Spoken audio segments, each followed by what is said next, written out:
ये कहानी है 1938 कैरली नाम के एक आदमी की, हंगेरियन आर्मी, और वो उस कंट्री का बेस्ट पिस्टल शूटर था।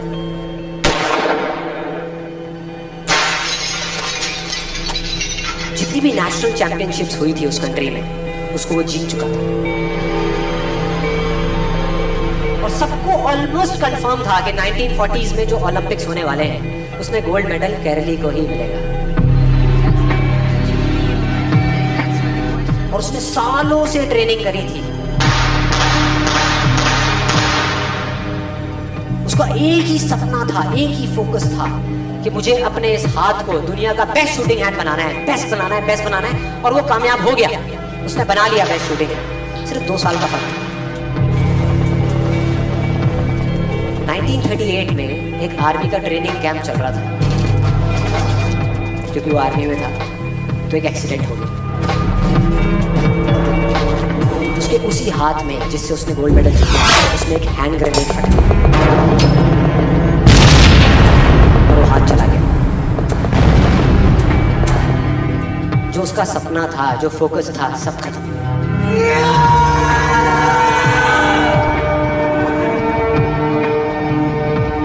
उसके पास 2 रास्ते थे। एक तो ये कि वो बाकी की पूरी जिंदगी रोता रहे और कहीं जा करके छुप जाए, या अपना जो गोल था जिस पे उसने फोकस किया हुआ था उसको पकड़ करके रखा। तो उसने फोकस किया उस पे नहीं जो चला गया था, जो उसके पास नहीं था। उसने फोकस किया उस पे जो उसके पास था।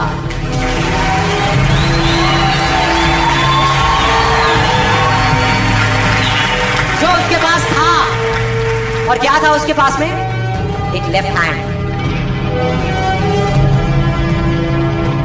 एक ऐसा हाथ जिससे वो लिख तक नहीं सकता था।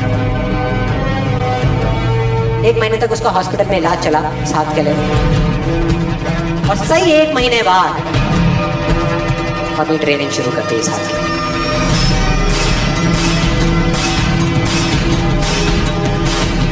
ट्रेनिंग के 1 साल बाद, मतलब कि 1939 में वो वापस आया।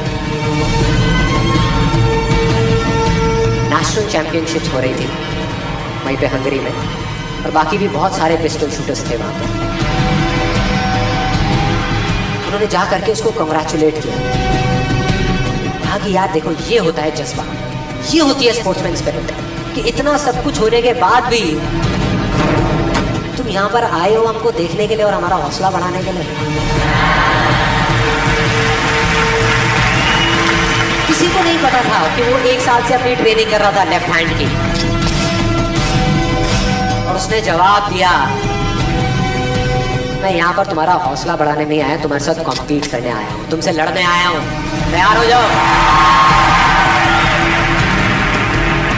और कंपटीशन हुआ।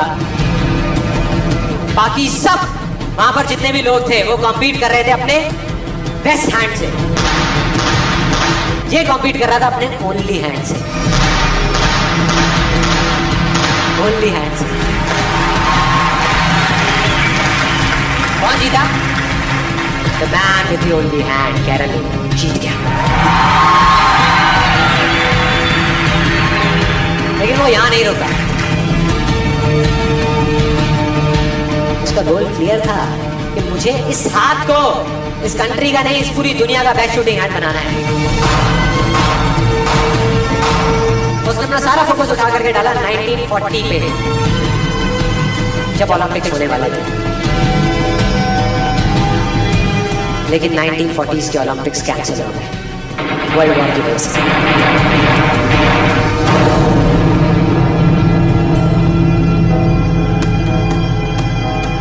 उसने अपना सारा फोकस उठा करके कहां डाल दिया?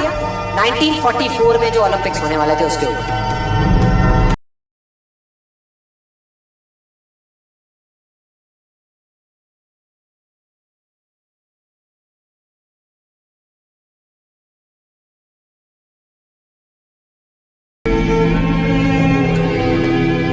उसने अपना सारा फोकस उठा करके डाल दिया 1948 के ओलंपिक्स में। 1938 में उसकी एज थी 28 साल।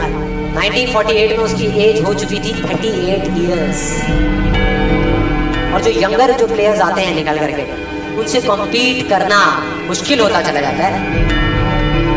लेकिन मुश्किल नाम का ये वर्ड था ही नहीं उसकी डिक्शनरी में।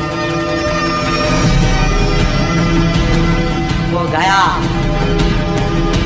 पूरे वर्ल्ड के बेस्ट शूटर्स आए हुए थे जो अपने बेस्ट हैंड से कम्पीट कर रहे थे, और ये अपने ओनली हैंड से कम्पीट कर रहा था।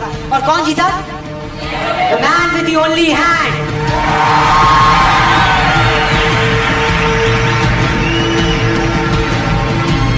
लेकिन वो तब भी नहीं रुका। 1952 ओलंपिक्स,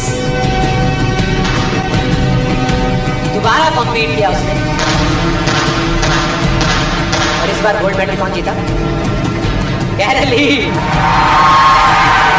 4 साल बाद दोबारा से, और पूरी की पूरी हिस्ट्री को बदल करके रख दिया ओलंपिक्स।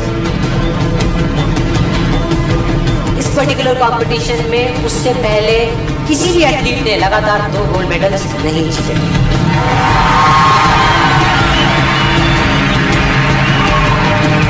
अब किसी भी लूजर के पास चले जाओ, उसके पास लिस्ट होगी बहानों की कि मैं इस वजह से फेल हुआ अपनी लाइफ में, इस वजह से मैं कुछ नहीं कर पाया। बहुत लंबी लिस्ट है। और दूसरी तरफ विनर के पास चले जाओ, उसके पास में 1000 वजह होगी वो ना करने की जो वो करना चाहता है, सिर्फ एक वजह होगी वो करने की जो वो करना चाहता है, और वो कर जाएगा।